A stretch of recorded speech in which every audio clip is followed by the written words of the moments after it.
Alright everyone, Cody Don here. So for the last few days I've been experimenting with nitrocellulose, otherwise known as gun cotton. See, if I take a piece of this here and light it, it completely burns up, leaving very little smoke, and I don't even think that hit the ground. It's quite an awesome material. In fact, it burns so quickly and with relatively little heat that I can actually hold it in my fingers and it'll still burn, see? That's why magicians actually use it in flash paper. It's like a paper that's made of this stuff. And it, flashes to flame instantly without very much smoke. It's actually rapidly becoming one of my favorite explosive materials. And I think today I'm going to show you how to make some of it. But rather than using, like, say, a cotton ball or something, I thought, why don't I use a pair of old tidy-whitey underwear? Because these things right here are made of 100% cotton. So it should work just fine. I was going to throw it away anyway because I don't wear tidy-whitey underwear anymore. So I think it'd be fitting to say, fire a cannon with a pair of shorts. The first thing I'm going to do is cut out all of these rubber strips, like the stretchy elastic bands, because despite what it says on the label, they are not cotton. I tried to nitrate a whole pair of underwear once before, and, well, it did this. Okay, we got a bit of a problem here. This whole thing has started to react. This is not good. Here's the problem. Some rubber or something is reacting with the acids. Let's get those out of there.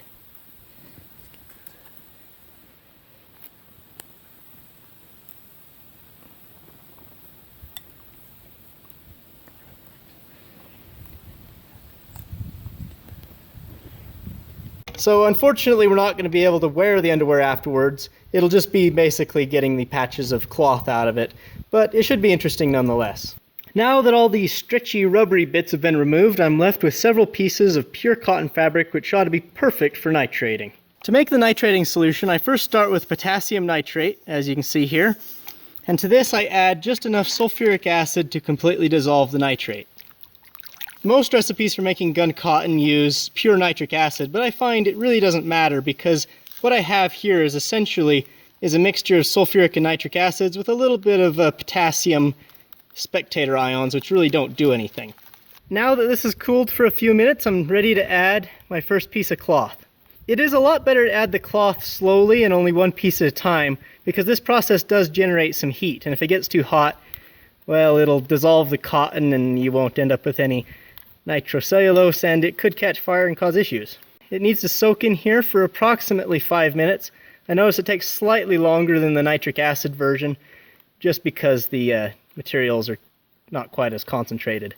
Basically what is happening here is the sulfuric acid is pulling water molecules off of the cellulose, which makes up the cotton, and the nitric acid is replacing those with nitrate groups, so NO2.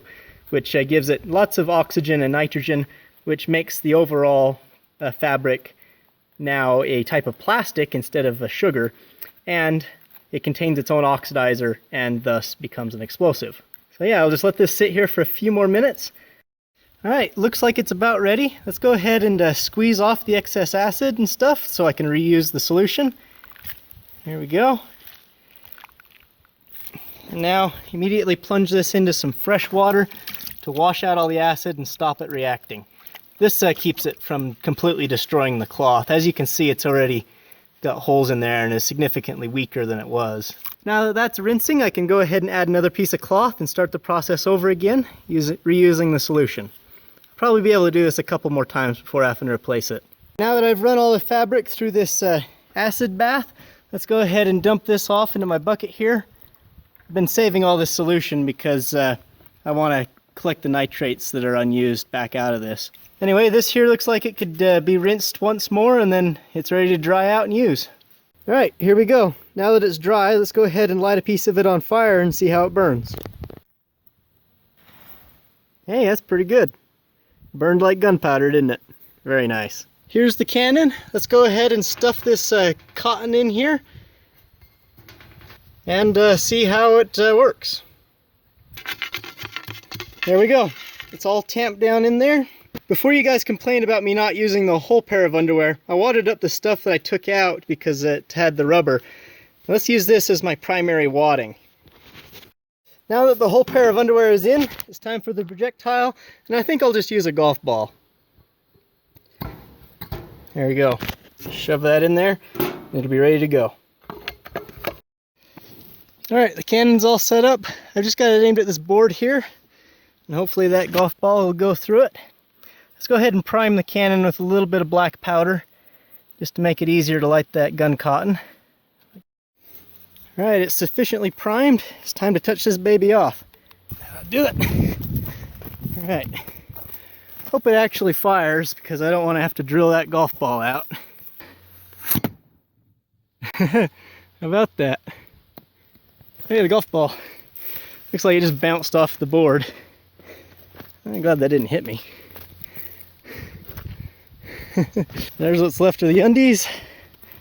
Okay. I left a slight mark on the board. Oh well. I think that was interesting nonetheless. It actually fired with gun cotton.